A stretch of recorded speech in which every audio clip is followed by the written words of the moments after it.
Hello, Eclectors. It is time for Eclectic Collection, and that means it's time for you to listen to episode 74, 12 Grapes and a Quarter. Yep, I said that. And I'm very excited about episode 74 because I'm vintage 74. Okay, so with the holidays coming up, one thing that people always talk about, oh, Christmas this and Christmas that and blah, blah, blah, blah, blah. But there's a couple little weird things or different things that are leftovers, I'll say, that are not Christmas but are pre and post. So, just a few fun facts and some things that you may or may not know. One, which is, I'll say, a pregame. Everybody loves the song Jingle Bells, and everybody thinks that Jingle Bells is a Christmas song, and people sing it as a Christmas song. But you know what? It is not. It was actually written as a Thanksgiving song. Yes, that's true, and yes, I said it. So I don't know why one would need a Thanksgiving song because it's never been known for caroling, more like parades, football, and overeating. But apparently, Jingle Bells was written as a Thanksgiving song. Fun fact, and do what you will with that, but it's definitely something you can discuss whilst eating lots of turkey and having a tryptophan coma afterwards. At least that's where I end up on the couch. Okay, now talking about post Christmas is New Year's. Everybody's oh, what do you do for New Year's? New Year's Day, New Year's Eve, blah blah blah.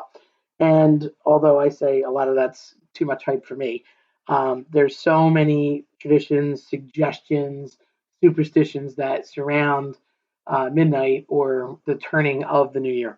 A lot of people have said that you should eat ham or pork. It's supposed to be good luck meat, and that you should eat that. And people serve that often on New Year's Eve, and so it's to be like bringing in the new year with like a hefty meal, if you will. It's supposed to represent prosperity. And that's kind of an older thing. And again, being Italian, I'm used to that and have heard that. We've always had it. And there was always somebody, had roast pork sandwiches on New Year's Eve. So that's kind of a staple. But in the other part of that, where my crazy cousins would say, you have to put a quarter face up in your right hand and make sure it's with you as the clock strikes midnight, the 12th gong, if you will, to cross into January 1st. It's supposed to give you good luck and prosperity and wealth in the new year. I have to tell you, I've done that a lot, and I haven't seen it yet. I'm still waiting on that mega yacht, but maybe Bezos will call soon. And the other one that you may or may not know is more of a Latino thing. So South America, there's and Spain they do it as well. They have a tradition where when the clock is striking the 12 chimes for the new year, you're supposed to consume 12 grapes and one for each, gong of the clock, if you will. And you have to eat the grapes before the 12th chime of the clock. You have to eat the grapes in that time. So it's not a lot of time while it's the clock is dinging, if you will, but you have 12 grapes, and that is supposed to bring, good luck and prosperity as well in the new year. And the funny thing about this, nobody's ever, at least in my circles that we've discussed this often, been upset about the kind of grape.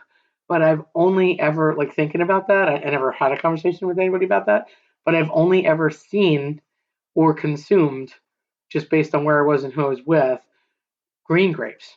So obviously there's red grapes, there's green grapes, there's black grapes, but I've only ever eaten green grapes and seen green grapes out when I was with my Latino friends doing that. And I don't know if that was just coincidence, happenstance, preference. I don't know, but I don't think there's anything to the color of grape that you choose. But it's I've only ever seen green, but that doesn't mean anything. But it's supposed to be 12 grapes, so that's kind of a thing that a lot of people may or may not know. So um, within that, you could just, I'm sure there's a million different things that people do or made up, or it's their own family tradition, and that's fine. Have fun with it. But here's three for you for conversation around the dinner table during the holidays and when you're busy trying to not have a road rage meltdown or get through traffic, bad weather, or whatever could stop you from getting those last minute presents and gift cards and picking something up and dealing with all the extra strings of lights that just decided to blow up when you plug them in and you feel like Clark Griswold. So whatever it is that's plaguing you, remember it's supposed to be fun. And if it's not, you kind of lost count of something. Although I'm totally with you on that, because this year for some reason it feels like everything is taking extra long, has extra glitches, and is just ridiculous. But I'm just happy to have holidays, so it's better than our alternative. So be thankful and enjoy what you're doing during that time. And hopefully, this will provide you a little bit of fun facts and some laughs um, for the holiday season and info for you to share. And when you're having those cocktail parties or office parties, and hey, I heard this thing, and then you can tell them that you're an eclector and you can get them to be an eclector too. They should totally sign up. I'm just saying. But that's your Christmas present to me. Mine to you is all the crazy information I provide all year long.